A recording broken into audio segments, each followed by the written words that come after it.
So hello everyone, स्वागत है आपका Byju's exam prep GATE and ऐसी हिंदी यूट्यूब चैनल पर। देखिए, आप लोगों ने सब्जेक्ट वाइज वेटेज तो जान लिया होगा जो गेट एग्जामिनेशन में आता है। आज इस वीडियो में एक छोटे से शॉर्ट से वीडियो में मैं आपको बताऊंगा हर एक सब्जेक्ट का टॉपिक वाइज वेटेज। आज तक गेट एग्जामिनेशन में जिस तरह के सवाल आए हैं, जिस जिस टॉपिक से सवाल आए हैं, वो सारा कुछ मैंने इस एक ही वीडियो में, एक शॉर्ट वीडियो में समराइज कर दिया है। तो चलिए देखते हैं किस तरह से आपको ये चीज हेल्प करेगी ये पता करने में कि कौन से टॉपिक पर आपको ज्यादा एम्फेसिस देना है पढ़ाई करते वक्त।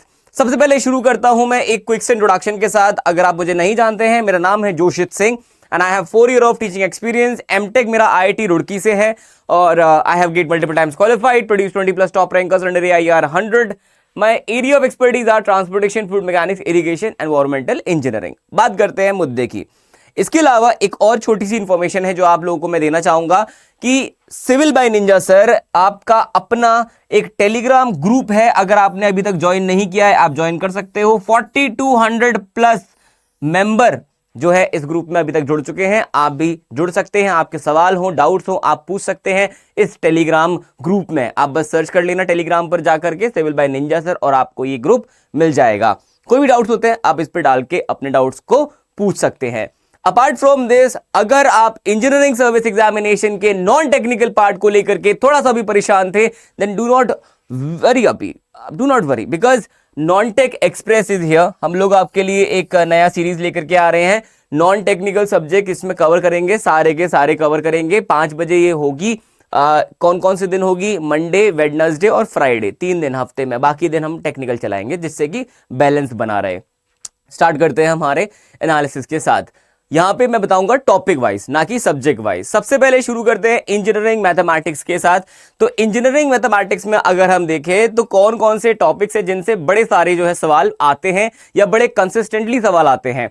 तो यहां पे अगर आप देखोगे लीनियर एल्जेब्रा, मैं जिस जिसके आगे इंपॉर्टेंट लिख रहा हूं आप प्लीज उस पर थोड़ा सा ध्यान ज्यादा दीजिएगा जब आप उसको पढ़ रहे होंगे। और यहां पे लीनियर एल्जेब्रा से आप देख सकते हो 1 मार्क हो चाहे 2 मार्क हो, काफी कंसिस्टेंटली पूछे जा रहे हैं। इसके अलावा आपका कैलकुलस से भी आपको कंसिस्टेंटली काफी ऑफन क्वेश्चन जो है वो आ रहे हैं। डिफरेंशियल इक्वेशन आप देखो 2 नंबर का ऑलमोस्ट हर साल और हर सेट में क्वेश्चन है ही है। तो ये भी आपके लिए काफी इंपॉर्टेंट हो जाता है, डिफरेंशियल आपका इक्वेशंस। वेक्टर कैलकुलस काफी इरेगुलरिटी है, कभी आया कभी नहीं आया, तो ठीक है। मैं ये नहीं बोल रहा हूं कि इसको पढ़ना मत, आप पढ़ना सारा ही आपको। अगर आप अंडर 100 रैंक चाहते हो, पढ़ना सब कुछ है, बट इन टॉपिक्स को थोड़ा अच्छे से पढ़ना है, ज्यादा प्रैक्टिस करनी है। ये मैं आपको इस वीडियो से बताना चाहता हूं। अच्छा, इसके अलावा अगर आप देखेंगे तो आपको न्यूमेरिकल मेथड जो है उसमें काफी सवाल नजर आएंगे हर साल, और ये बड़ा आसान भी है। इसमें आपको ज्यादा मेहनत भी नहीं करनी है तैयार करने में, इसलिए मैंने इसको इंपॉर्टेंट यहां पे मार्क किया है। इसके अलावा प्रोबेबिलिटी से देखो कभी एकदम ही 3 क्वेश्चन आ गए, 2 नंबर के 1 नंबर के 3 क्वेश्चन आ गए, राइट, और कभी एक भी क्वेश्चन नहीं आया। ठीक है, तो काफी इनकंसिस्टेंसी है यहां पर। अब बात करता हूं ट्रांसफॉर्म थ्योरी की। तो ट्रांसफॉर्म थ्योरी में बिल्कुल भी मतलब आप देखो हार्डली कोई क्वेश्चन आ रहा है, और पिछले अगर 2 साल से देखें तो क्वेश्चन आपको नजर आएगा ही नहीं। इसके अलावा अगर हम बात करें जनरल एप्टीट्यूड की, तो इसका तो देखो वेटेज का तो आपको खुद भी पता होना चाहिए। बिल्कुल इसका ब्रेक इवन है, मतलब आप ये कह लो कि वर्बल के आपको पता है इतने क्वेश्चन आएंगे, एप्टी के पता है इतने क्वेश्चन आएंगे। अब उसमें से क्वांटिटेटिव और एनालिटिकल एप्टीट्यूड, इन दोनों में आप देख लो ये दोनों ही काफी कंसिस्टेंट हैं। तो यहां पे तो मैं कहूंगा ये ओवरऑल पूरा ही सिलेबस आपका इंपॉर्टेंट हो जाता है, बिकॉज हर एक टॉपिक कंसिस्टेंटली पूछा जा रहा है एग्जाम्स में। ठीक है, अब बात करते हैं हमारे जो टेक्निकल सब्जेक्ट्स हैं उसकी। सबसे पहले हम बात कर लेंगे सर्वेइंग की, जियोमेट्रिक्स जिसको आप बोलते हो। तो पहले चैप्टर से कोई खास यहां से सवाल नहीं पूछे जा रहे हैं, तो इसको आप आराम से पढ़ सकते हैं, ज्यादा इसके सवाल लगाने की जरूरत आपको नहीं पड़ेगी। लीनियर मेजरमेंट से भी आप देख सकते हो सवाल इतने ज्यादा नहीं पूछे जा रहे हैं। कंपास सर्वेइंग से भी हार्डली एक आध क्वेश्चन कभी कभार पूछा गया है, लेकिन ट्रावर्सिंग हो जाए और आपका लेवलिंग हो जाए तो कंपेयर अगर हम करें रिलेटिवली तो यहां से थोड़ा ज्यादा पूछा जाता है इन कंपैरिजन टू बाकी सारा सिलेबस। तो ये दोनों को आप थोड़ा सा ध्यान से सवाल लगा लीजिएगा, प्रैक्टिस कर लीजिएगा। इसके अलावा कर्व अगर आप देखो बहुत ही मुश्किल से कभी कोई सवाल आ रहा है कर्व से। और फोटोग्रामेट्री अगर हम देखें तो फोटोग्रामेट्री के 2017, 2018, 2019 में लगातार क्वेश्चन आए, बट उसके बाद से अभी तक सिर्फ और सिर्फ आप देखोगे कोई भी क्वेश्चन नहीं है। सिर्फ तो छोड़ो, एक भी क्वेश्चन नहीं है आपका फोटोग्रामेट्री से उसके बाद से। थ्योरी ऑफ एरर की बात करूं तो फिर उसमें एक क्वेश्चन पूछा गया था 2021 में, और आपका टेक्योमेट्री और प्लेन टेबल सर्विंग, यहां से आपका अभी पिछले बहुत सालों से क्वेश्चन नहीं आया है। अब आप इसको ये समझ लो कि आगे भी नहीं आएगा, या ये समझ लो कि काफी टाइम से नहीं पूछा है, तो शायद इस बार नया करके कुछ पूछ ले, कोई नई कॉन्सेप्ट डाल के कोई नया सवाल बना के पूछ लिया जाए गेट एग्जाम में। Apart from this highway engineering की बात करूं मैं, तो हाईवे इंजीनियरिंग में देखिए पहले 2 चैप्टर तो सबको पता है कि बहुत इंपॉर्टेंट होते ही हैं, जिसमें से सबसे ज्यादा इंपॉर्टेंट अगर मैं बोलूंगा तो ट्रैफिक इंजीनियरिंग है। इंपॉर्टेंट जब मैं बोलता हूं इसका मतलब है कि कहां से सवाल बहुत ही कंसिस्टेंटली, बहुत ही ऑफन पूछे जा रहे हैं।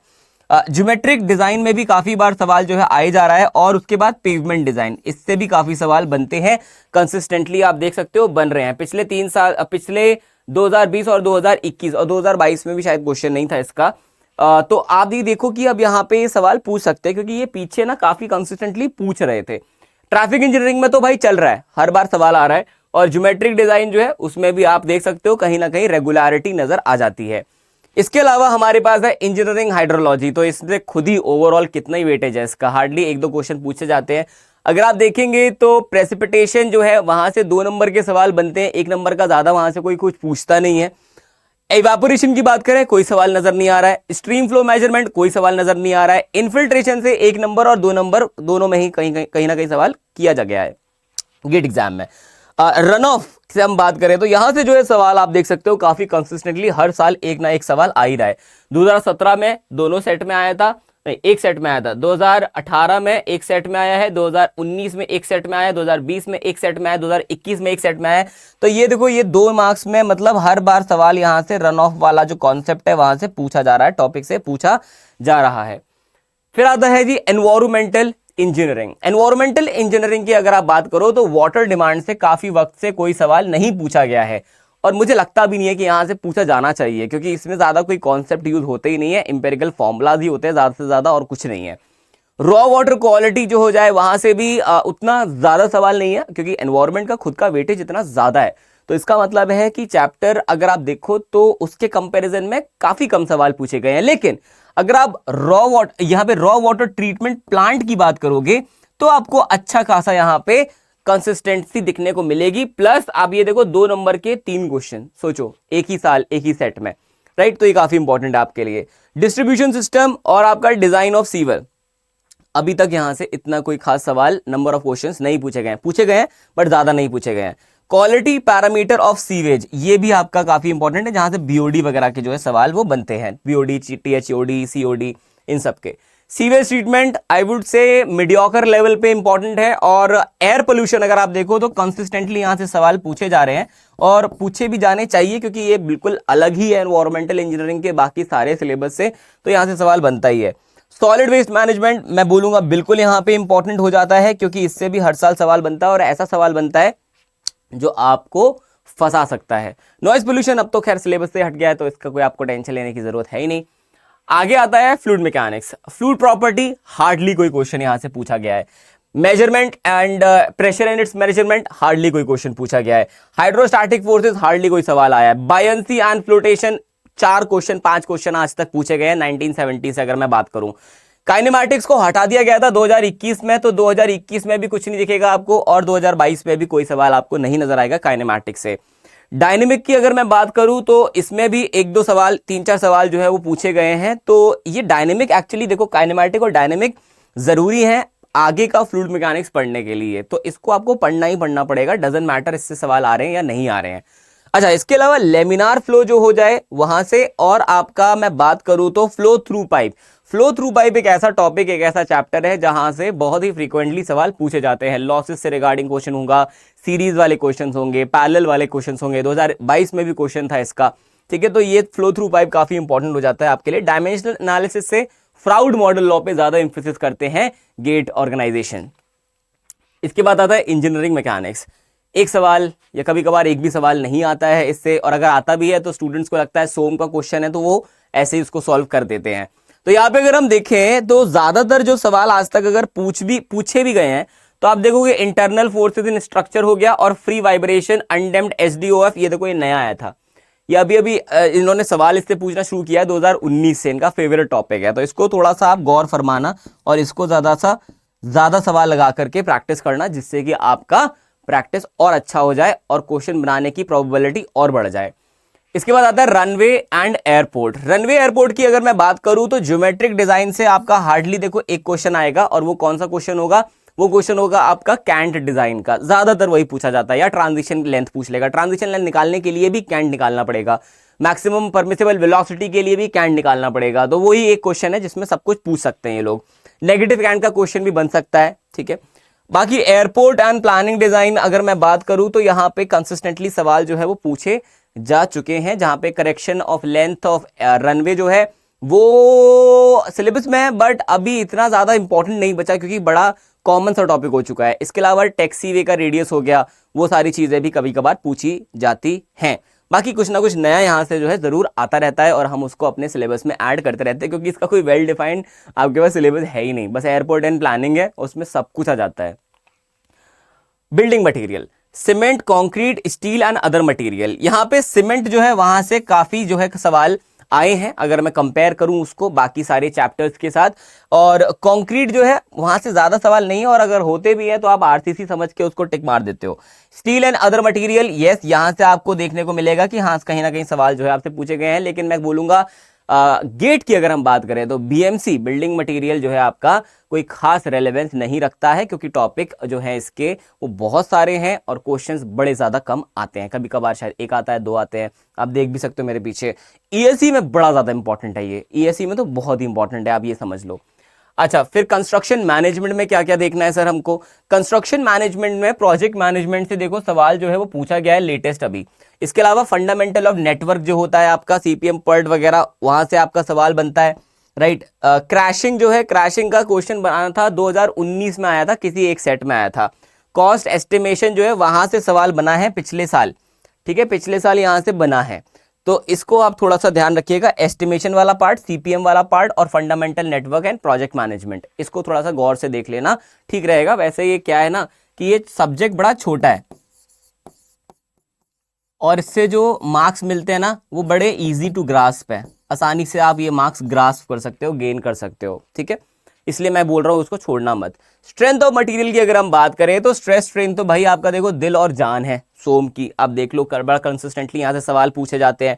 Transformation of stress and strain, again वहां से भी सवाल पूछे गए हैं पिछले सालों में, अगर मैं कहूं लेटेस्ट तो इसी टॉपिक से काफी सवाल जो है आ रहे हैं। Apart from this deflection of beam all time favourite रह चुका है गेट कमिटी का, आप देख लो हर साल आपको 1 नंबर का 2 नंबर का क्वेश्चन मिल ही जाएगा डिफ्लेक्शन ऑफ बीम से, तो इसको थोड़ा गौर से देख लीजिएगा। इसके अलावा टॉर्शन से कभी कभार सवाल आ रहा है, कॉलम से कभी कभार आ रहा है, combined stress and spring, thin and thick shell, यहां से आपके सवाल नहीं बनते हैं, तो इसको आप थोड़ा लाइटली ले सकते हैं। अच्छा, स्टील की बात कर अगर हम बात करें तो स्टील में देखो प्लास्टिक एनालिसिस तो आप पढ़ ही लो, अगर आप सोच रहे हो कि स्टील छोड़ के जाऊंगा या छोड़ के जाऊंगी तो प्लास्टिक एनालिसिस तो आप देख ही लीजिएगा।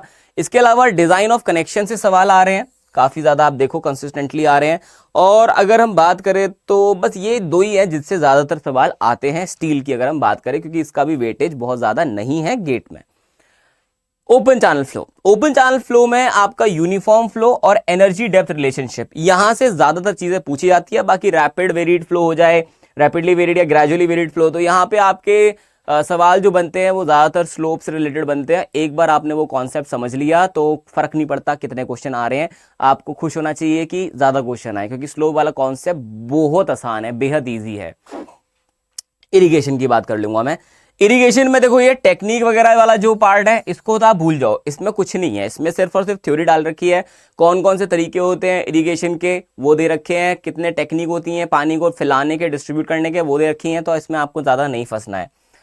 Soil moisture and plant relationship, यहां से इस बार सवाल आया था 2022 में, और वाटर रिक्वायरमेंट ऑफ क्रॉप की अगर हम बात करें तो ज्यादातर सवाल जो है यहीं से पूछे जा रहे हैं इरिगेशन इंजीनियरिंग में। अपार्ट फ्रॉम दिस मैं आपको बता दूं कि आपका क्रॉस ड्रेनेज कुछ नहीं है, बस थोड़ा सा मतलब 1 घंटे का टॉपिक है मुश्किल से, इसको आप देख लीजिएगा, छोड़िएगा मत।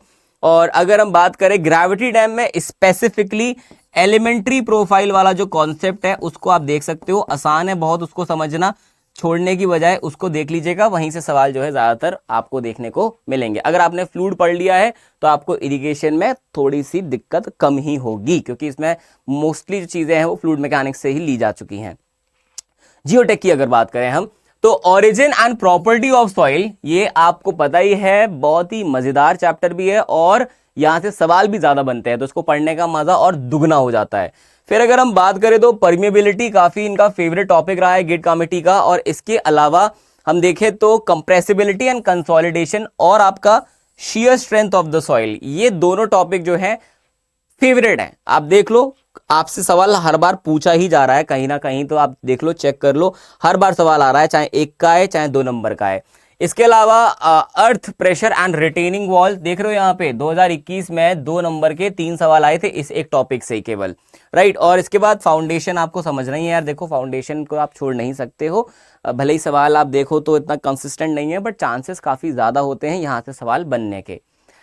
इसके अलावा स्ट्रक्चरल एनालिसिस की अगर हम बात करें तो आप ट्रस को अपना दोस्त बना लीजिए, यहां से भी आपको बहुत ही कंसिस्टेंटली सवाल जो है वो पूछे जा रहे हैं। एनालिसिस ऑफ ट्रस और आपका डिस्प्लेसमेंट मेथड ऑफ एनालिसिस, जिसमें स्लोप डिफ्लेक्शन मेथड जो है स्पेसिफिकली जरूरी है। अच्छा, इसके अलावा क्या है सर, तो इन्फ्लुएंस लाइन डायग्राम एक बार समझ लो और इसको कभी भी आप नहीं भूल सकते, ये ऐसा कॉन्सेप्ट है। तो आप इन्फ्लुएंस लाइन डायग्राम ILD जो है उसको नहीं छोड़ सकते हैं, सवाल कहीं ना कहीं इससे आ रहे हैं बार बार। RCC की अगर मैं बात करूं तो RCC में सबसे पहले तो इंट्रोडक्शन, जो शुरुआती पार्ट है उससे काफी सवाल बनते हैं, वो आप पढ़ोगे 100%। LSM के सवाल जो है आपको देखने को मिलते हैं, WSM आपको गेट के लिए नहीं है, नहीं देखना है। इसके अलावा अगर हम बात करें तो RCC में देखिए सर आपके लिए डिजाइन ऑफ बेटा प्री स्ट्रेस्ड कंक्रीट, ये बड़ा इंपॉर्टेंट है, design of pre stressed concrete, इसको आप चाह कर भी नहीं छोड़ सकते, यहां से सवाल आते ही आते हैं। और इसी के साथ हमने पूरे सिविल के हर एक सब्जेक्ट का, हर एक टॉपिक का वेटेज जो है देख लिया है इस वीडियो में। वीडियो पसंद आया तो सबसे पहले तो आप चैनल को सब्सक्राइब कर लो, जिससे कि इस तरह के वीडियोस और अगर आते हैं तो आप मिस ना करें। और दूसरा कि आपका जो नॉन टेक एक्सप्रेस आ रहा है ESE के लिए, वो भी आप देखो और वो मिस ना हो जाए। प्लस हम यहाँ पे जॉब के जो नोटिफिकेशंस होते हैं उनको भी प्रोवाइड कराते हैं और लास्ट डेट का रिमाइंडर भी देते हैं इसी चैनल पे, तो आप इसीलिए ही सब्सक्राइब कर लीजिए, आपको 1 स्टॉप सॉल्यूशन यहाँ पे मिलता है। So thank you so much video देखने के लिए। अपने सभी दोस्तों के साथ जो प्रिपरेशन कर रहे हो गेट की, इस वीडियो को शेयर करना ना भूलें। Thank you so much. मेरा नाम है जोशित सिंह, मिलता हूं मैं आपसे अगले वीडियो में। तब तक के लिए आपको करने होंगे मेरे 2 काम। पहला, आप ध्यान रखिएगा अपना, और दूसरा आप ध्यान रखिएगा अपनी फैमिली का। Thank you so much.